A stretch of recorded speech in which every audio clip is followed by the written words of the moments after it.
नमस्ते। आपका अरविंद गणेश दामले चैनल में स्वागत है। मैं अरविंद दामले आपके सामने प्रस्तुत कर रहा हूँ न्यूरो साइंस और योग से जुड़ी कुछ बातें।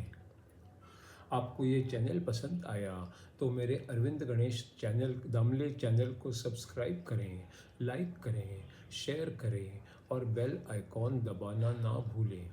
ये है इस सिलसिले का 9वां भाग।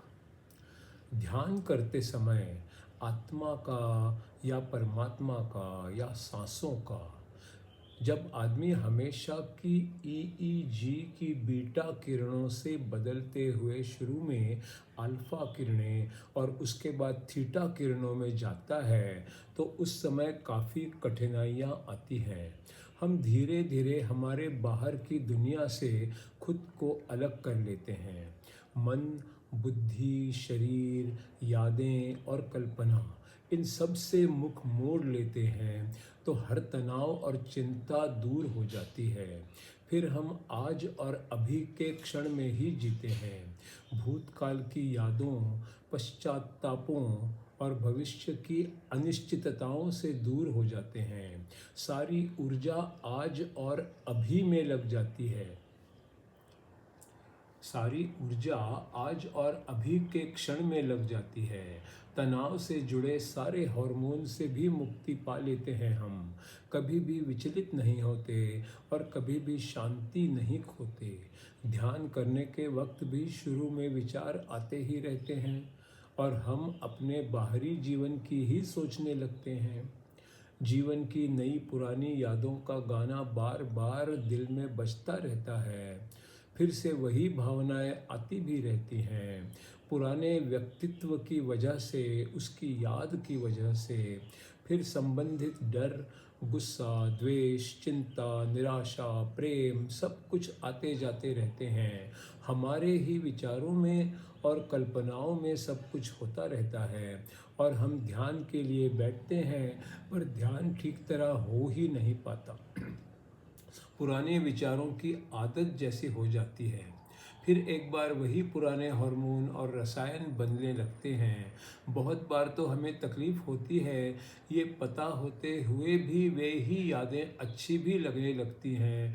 उन्हीं की आदत हो जाती है, लत लग जाती है। हमारी सारी ऊर्जा उसी में खर्च हो जाती है और फिर हम ज़िंदगी में कुछ खास कर नहीं पाते।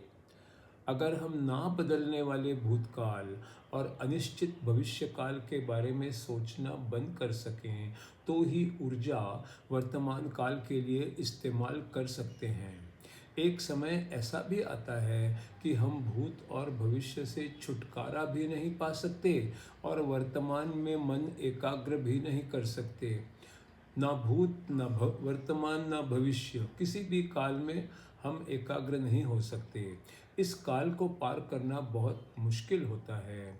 शरीर को ना बदलने की इच्छा होती है और मन तो बदलाव चाहता है। कभी शरीर जीतता है तो कभी मन जीतता है। शरीर, मन और बुद्धि, इन तीनों को बार बार वर्तमान की ओर खींच के लाना पड़ता है।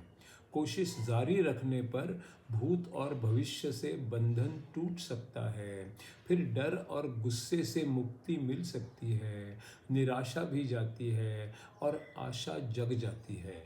हम अलग हैं से हम एक हैं, ये आ जाता है। संदेह सभी चले जाते हैं और ज्ञान आ जाता है। खुद के मन, बुद्धि और शरीर पर विजय मिल सकता है और फिर कोई तनाव ही नहीं होता। एक बात तो है कि जल्दबाजी में कुछ नहीं होता। इतने घंटे, इतने दिन, इतने महीने या इतने साल ध्यान और कोशिश में गुजर गए पर अभी तक ज्ञान नहीं हो पाया, ऐसा विचार किया जाए तो कुछ पाना है, इस मानसिकता में ही हम रह जाते हैं। सच तो कुछ पाना ही नहीं है। भूतकाल और भविष्यकाल को छोड़ना मात्र है, भूल जाना है। वर्तमान तो है ही। दिक्कत यही है कि हम सोचते हैं कि हमें कुछ जोड़ना है। वास्तव में हमें सब कुछ छोड़ना है। जब हम यादों में रहते हैं या भविष्य की कल्पना करते हैं तो उनमें ही फंस जाते हैं। सोच, विचार, भावना और कर्म सब उन्हीं के अनुसार होता रहता है। अगर ज़मीन को हम छोड़ेंगे ही नहीं तो फिर आकाश में उड़ेंगे कैसे? नए विचार आने के लिए पुराने विचार तो जाने चाहिए ना।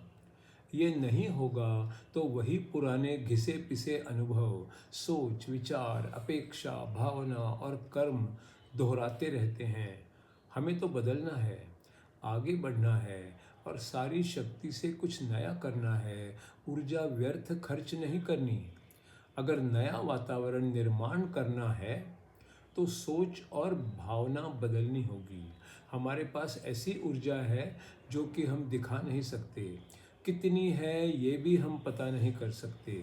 ऐसा लगता है कि एक ऐसी महान बुद्धिमत्ता है, ऊर्जा है जो कि हर चीज़ से जुड़ी है। वो बुद्धि हर ऊर्जा का नियंत्रण करती है। उस ऊर्जा का वर्णन नहीं किया जा सकता। वो ऐसी भी होती है और उसके ठीक विपरीत भी होती है। इसलिए उसमें कोई गुण भी नहीं है, कोई सद्गुण नहीं है, कोई दुर्गुण नहीं है, या ऐसा भी कह सकते हैं कि उसमें सभी गुण भी हैं, निर्गुण भी हैं और सगुण भी हैं, दोनों हैं।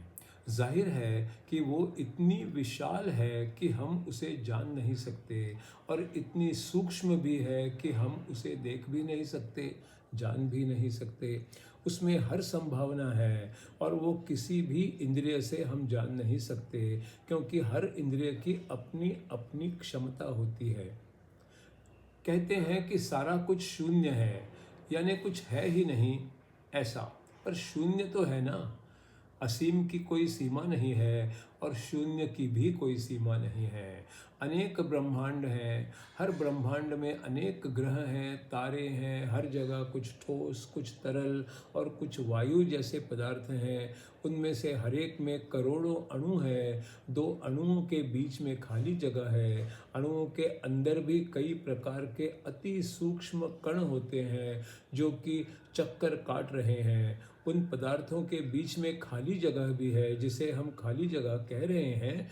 वो संभवतः सारी खाली जगह के जितनी है और उसमें ऊर्जा है, उसकी किरणें हैं। वैसे भी जब तक सुरेश महेश को देख रहा है तब तक महेश का अस्तित्व सुरेश के लिए होता है। महेश आंखों से ओझल हो गया, सोच से चला गया, तो महेश का अस्तित्व उस समय नहीं होता सुरेश के लिए। इसी तरह हर इंद्रिय का होता है। हम एक ही बात बार बार करते रहे तो अपेक्षित परिणाम ही होते रहते हैं, अपेक्षित भावनाएं ही बनती हैं। अगर हम अपना ध्यान उन सब बातों से हटा सकें तो भी अन्य विचार तो होंगे, पर उन्हें इंद्रियों की ज़रूरत ही नहीं पड़ेगी। अगर हम अपने रिश्तेदारों से ध्यान हटा दें तो हम किसी के पुत्र, माँ बाप, भाई बहन, दोस्त कुछ भी नहीं रहते और उन पर लगी हुई सारी ऊर्जा खर्च भी नहीं करते। अगर भूतकाल और भविष्य काल से अपना ध्यान ही हटा दें, सारी की सारी सोच हटा दें, तो उन पर भी ऊर्जा खर्च नहीं होती। अगर हम समय के बारे में और हम कहाँ हैं इस बारे में भी ना सोचें, क्या पढ़ाई की है इसकी भी ना सोचें, तो और भी ऊर्जा बच जाएगी। ऐसा कुछ संभव हुआ तो सारी ऊर्जा जो पूरी तरह नया है उसमें लग जाएगी। अनेक संभावनाएं हो जाएंगी, बढ़ भी जाएंगी, जैसे शून्य में और उसकी खोज में लग जाएंगी।